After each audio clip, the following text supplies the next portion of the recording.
Now, some of you might be thinking, why on earth, on today of days, are we talking about Rishi Sunak? Ultimately, again, doing this on Wednesday, literally, an hour, 35 minutes actually before the budget is set to be announced. I think this is no better time than to really talk about Rishi Sunak. Quite honestly. And don't worry, we will be doing a budget response, maybe a video. Maybe if I might have original live stream the previous night. That is probably highly likely. I haven't decided yet at the moment in time, but I am leaning in that direction. So maybe you will already seen me yesterday do that. Maybe we're doing another video later on about some of the other stuff. It's highly likely. But why Rishi Sunak? Well, here's the thing. As you all know, Conservative leadership contest, he's stood down from being the Prime Minister. You know, he is literally, 2 days left? And yet this budget response will be his last high-profile, almost visitation as leader of the opposition, former Prime Minister. So we should be really asking, or at least I'd like to ask you all the question today, what legacy would Rishi Sunak leave on history? Ultimately, I think it will be one of someone who really wants to be forgotten by history and will be, I think, a very, very brief footnote in what will become the midpoint of the Tory downfall, because they're about to elect Kemi Badenoch in a matter of days at this point. And if you think you've seen bad things yet, well, she's already started. She's already attacked Robert Jenrick, done a quote personal attack, and Jenrick is highly offended about this. But that's what the Conservative membership wants, and they're going to get it. And when they get it, guess what? The membership will be happy, but the rest of the British voting public is going to go, no, thank you. So I think it's highly, highly motivated today to talk about Rishi Sunak. You know, the end of Sunakism. You know, his rise, his fall, a very meteoric rise indeed. And then what happened? Why did he fall so quickly, so meteorically? It's a very short period of time, but one of which, like I say, future historians will probably regard with very little interest, let's face it. So, as always, before we do get more into this, please do remember to click on the like, share, and subscribe button. And of course, down below, there are links to my Patreon page, the one off today's link called Buy Me Coffee Week, and well, Buy Me Coffee, the YouTube thank you button. And of course, as always, there is the Pony Club down below as well. So thank you very much to all those people who do help and support the channel that way. There is, of course, the like and share button as well. That always helps. And of course, let's go cracking on into this. So, how has Sunak been doing since he lost his premiership? Well, he's kept remarkably a very, very low public profile. Like, he has barely been seen almost beyond what you would say places where he has to be, and that has mostly been in the Commons, attending, PMQs, being, constituency stuff. That is basically been it. He was barely even at the Conservative Party conference. And you'd think for a Conservative Party leader, being at the party conference would be a big thing. You would have a substantial presence there. But he was absolutely nowhere to be seen. And it is something to think about, quite strangely, because wind back to the start of the year, and we were getting constant messaging that now was when a general election potentially would be.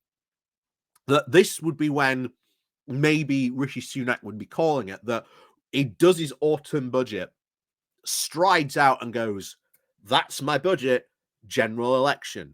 To take place, of course, after the American one. So that's when most people would have still been expecting this. So had he not taken the decision to call this early election, bizarrely, he would still be prime minister right now. But instead, here we are with a brand new, very, very, very much different government. Literally in less than 24 hours, probably delivered a very drastic budget to any previous budget we have seen in the past 14 years. Is it good? Is it bad? I still don't know at the time of doing this. I think it's going to be sort of more good than bad, but I think there's going to be stuff in there I don't agree with. So we'll see what happens, of course. And ultimately, of course, all eyes are going to be what's happening on this weekend. The big showdown between Kemi Badenoch and Robert Jenrick. Well, it's going to be Kemi Badenoch. You know, I've said this before. I've been predicting it. It's Kemi Badenoch, no question. And that will be it.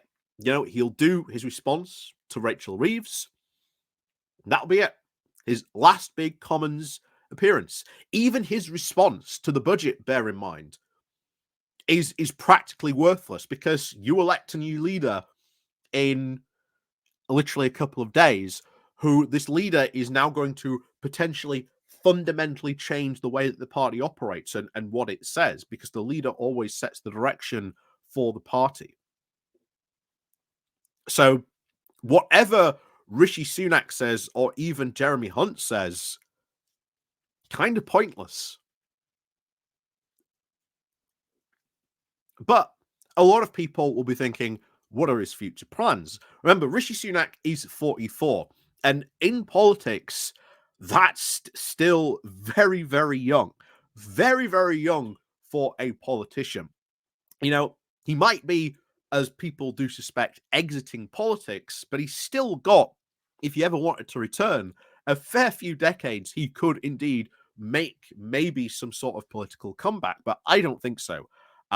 As many people have said before, he will probably be flying off to California, maybe sooner rather than people think. Now, he has said that he will serve out a full parliamentary term. However, I don't think he will be. Because if you're Rishi Sunak, I think you would be wanting to get while the getting's good. So I think what will probably happen, give it maybe a couple of months, maybe about a year or so, and then very, very quietly, he will, he will resign. He will take a step back, and there will be a by-election in his seat in Richmond. It would not be surprising. But that's what you have. And it has been a very, very brief political career of Rishi Sunak. He was elected as a brand new MP for Richmond back in 2015. And then this is his political rise. Brand new MP, brand new shiny MP in 2015. Then 2018 becomes junior minister.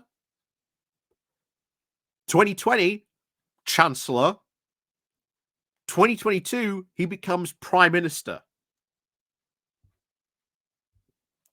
That is a rapid rise in politics. To go from brand new MP to junior minister, chancellor, prime minister in just a very short period of time, that is quite the meteoric rise, honestly. But here's the real question. I think this comes to the crux of it. What would be the legacy really Rishi Sunak has left as prime minister? Has there been any positive? Let's get that out of the way. Has there been any positive for Rishi Sunak becoming, prime minister? Has he actually done anything? Well, historically, the history books will probably record him as the first UK, not only first Hindu prime minister, but also the first prime minister from an Asian heritage. And that, let's face it, is Rishi Sunak's only political heritage he will have left. Because now you get on to the other two things he's going to be deeply remembered for. Firstly, his family wealth. Throughout Rishi Sunak's premiership, his wealth kept on being a big political issue. It kept on being a big talking point, and it kept on showing him up as being completely out of touch with the rest of the UK.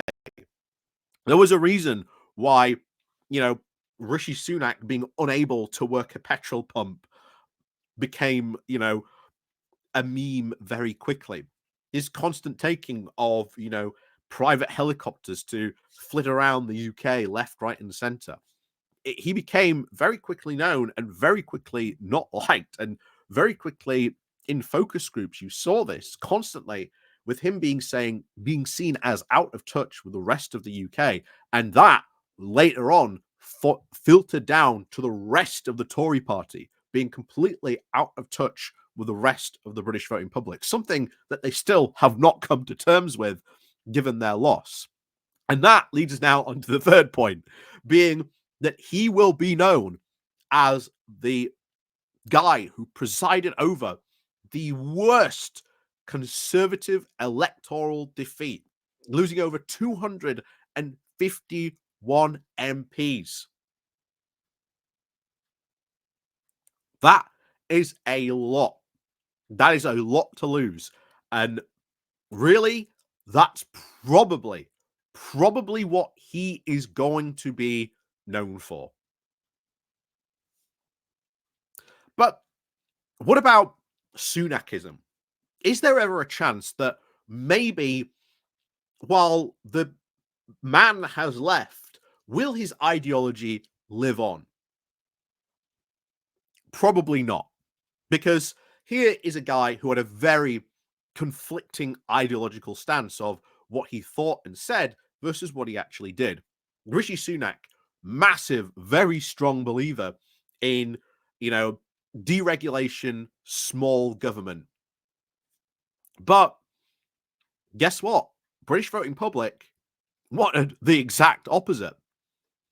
They wanted more government intervention, and they wanted to have state spending, which meant not having a small government. So this put him completely at odds with the rest of the British voting public, which is what led to their demise. And strangely as well, during COVID, Rishi Sunak did the exact opposite, where he did intervene. He did increase public spending. He brought in a cap on energy prices.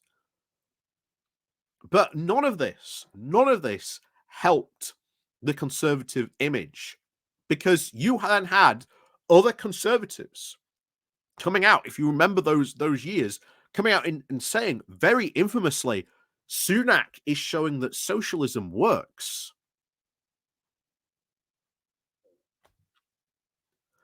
But immediately, as soon as he became Prime Minister, he went back in and settled back in to that deregulation, small government. And ultimately, that will be what lost Sunak the election, because that was not the British voting public wanted. They lost complete touch with what the country wanted, what the country needed for any economic reforms, public investment.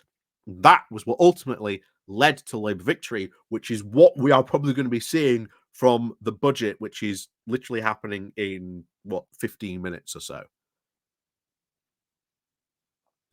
So what ultimately will that be? Will he leave a lasting mantra? Will Sunakism survive? Probably not. It already has a name. It's called free market fundamentalism, but it is still going to be living on in the Tory party. But Sunakism not going to survive. That as an ideology will drift away, just as probably too Rishi Sunak will drift off slowly over to California. So ultimately, that is Rishi Sunak's legacy. And after he's done his budget response today, to quote the dolphins from The Hitchhiker's Guide, So long, and thanks for all the fish. And that's probably, you know, Rishi Sunak may not say it today. Maybe he may not even do a resignation speech. Who knows? He might not even do one. But this will be his last big appearance, and then that'll be it. He'll merge into the backbenchers, and then probably, as I said, give it a couple of months, maybe a year. There'll be a by-election in Richmond, and he will definitely be very quickly California dreaming. Absolutely on those backbenchers. But as always, let me know what you think of what maybe history will think of Rishi Sunak's legacy. Do you think he will leave a lasting one? Do you think there is any a chance that he might? What other things might he be known for? Do you think I've left anything out of his legacy?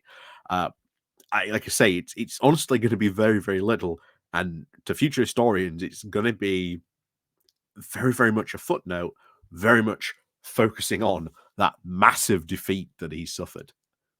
So let me know what you think down below, and of course, as always, hit the like and share button, and of course, we'll see you all next time.